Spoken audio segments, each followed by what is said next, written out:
Thank you, and let me also thank the organizers for this conference. It has been a very lovely time so far.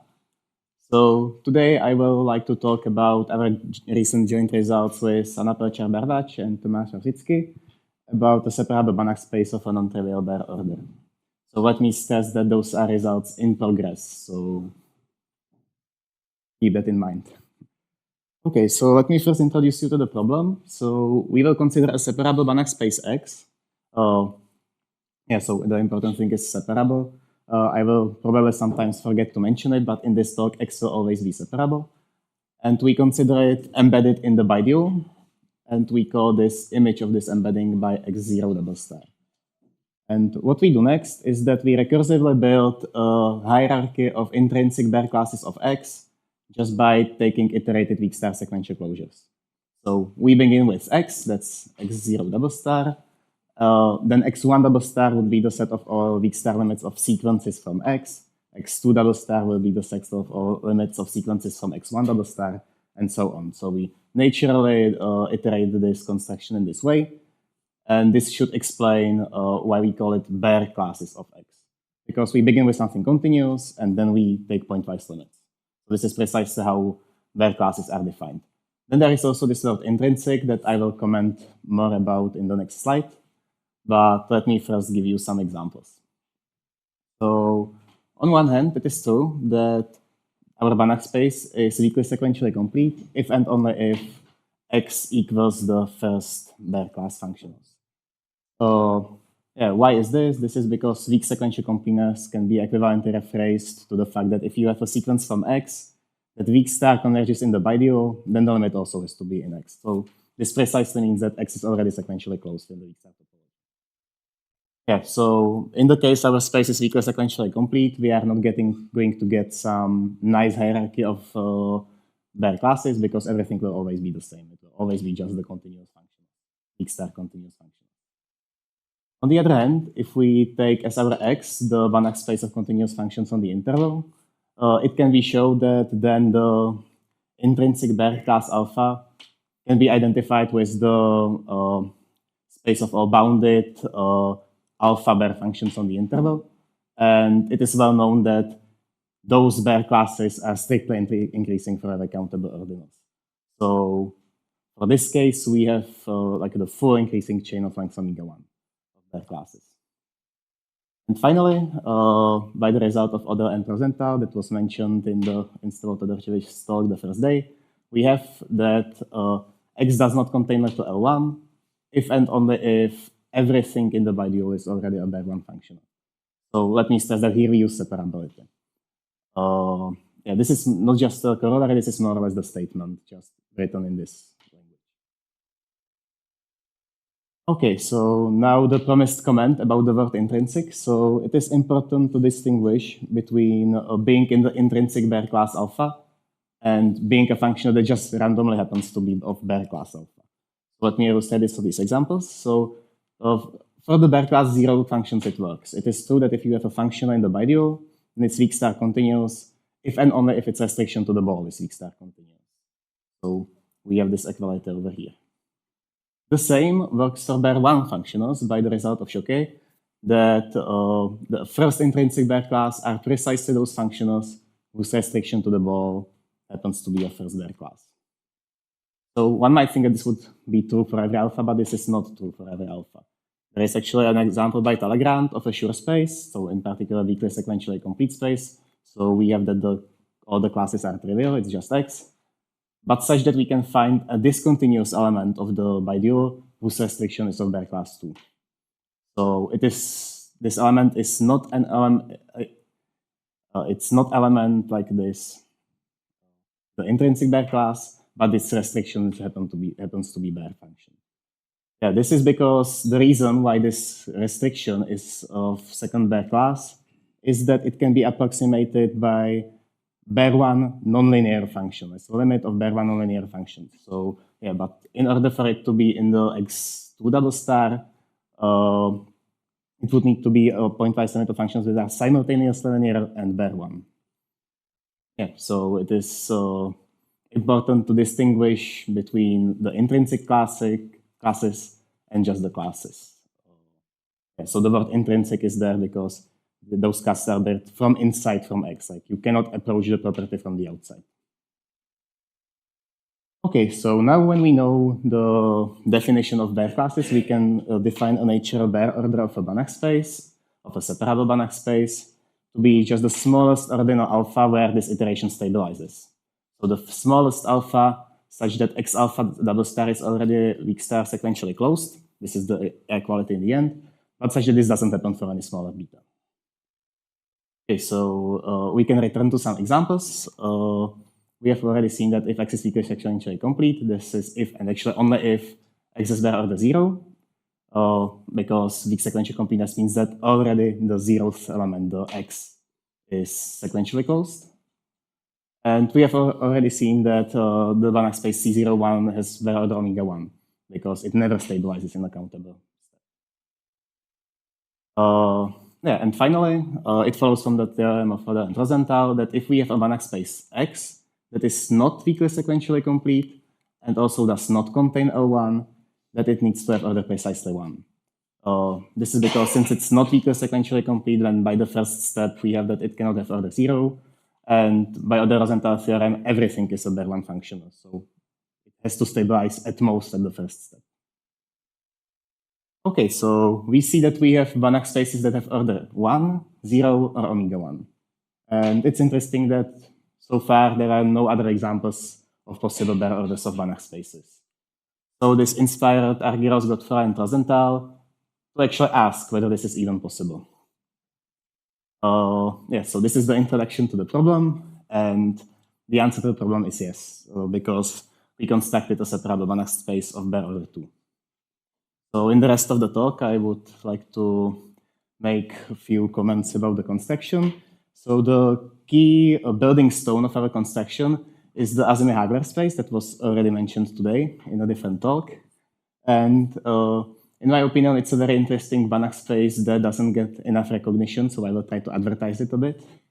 So we have read that it's a L1 saturated Banach space without a sure property, and for us it will be important that it's not just without sure property, but that it is not even weakly sequentially complete. Yeah. So it's a Banach space that has a very nice basis. It's normalized by monotone spreading and boundedly complete.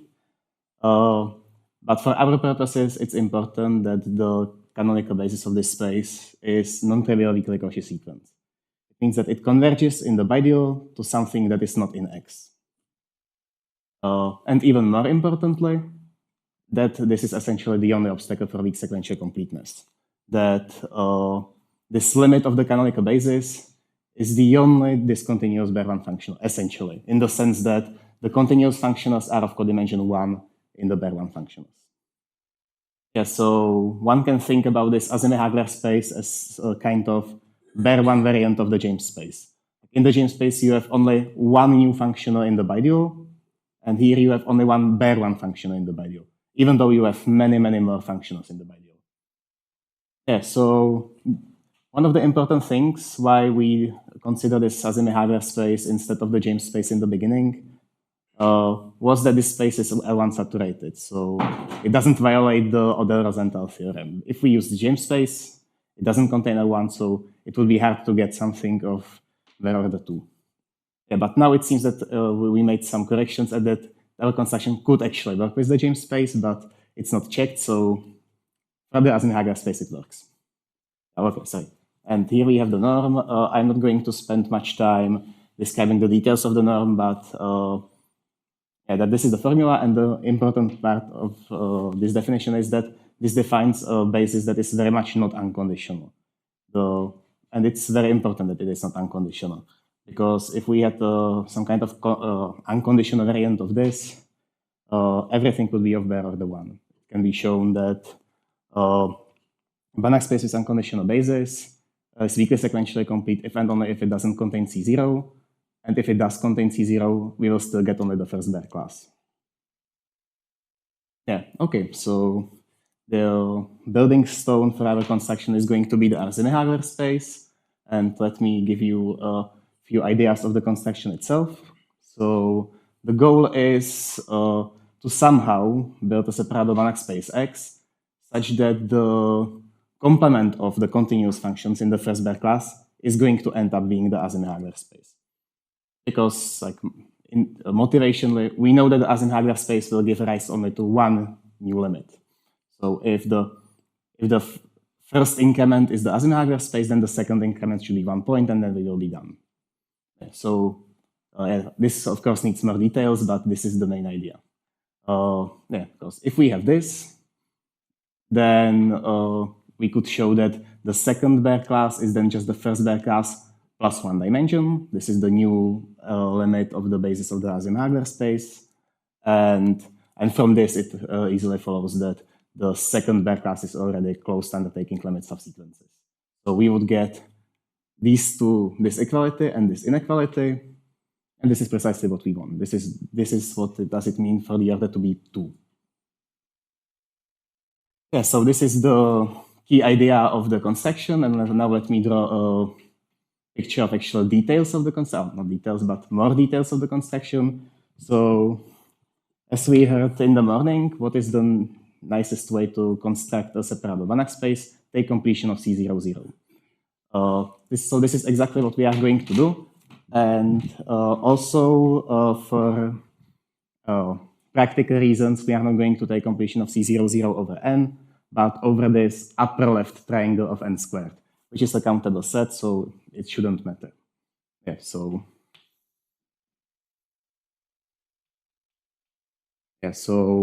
our x will be a completion of this C00 n squared and only of the elements supported in the upper left triangle. And we somehow need to define the norm in such a way that however we pick a column in this triangle, then we get something that is equivalent to the Asimov-Hagler space. So the columns of these triangles are Asimov-Hagler spaces. So this will...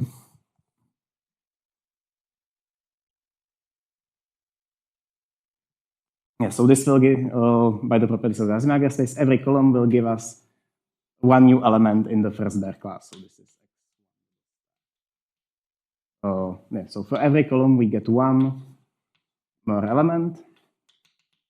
And to get to the first part of the key idea, we just need to prove 2 things. First, we need to show that these new elements here are the only new elements up to a norm closure of the first Baire class. And further, we need to show that they are equivalent to the Asimov-Hagler spaces, Asimov-Hagler basis.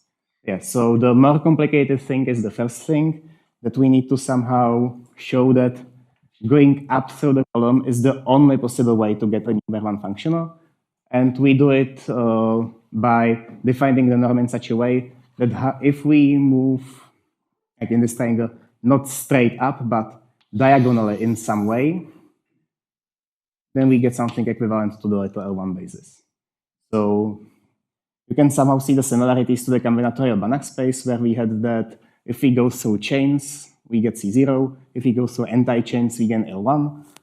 Here we have, if we go in one direction, we have Asimov-Hagler. If we go in multiple directions, 2, because there are only 2 directions, we get L1.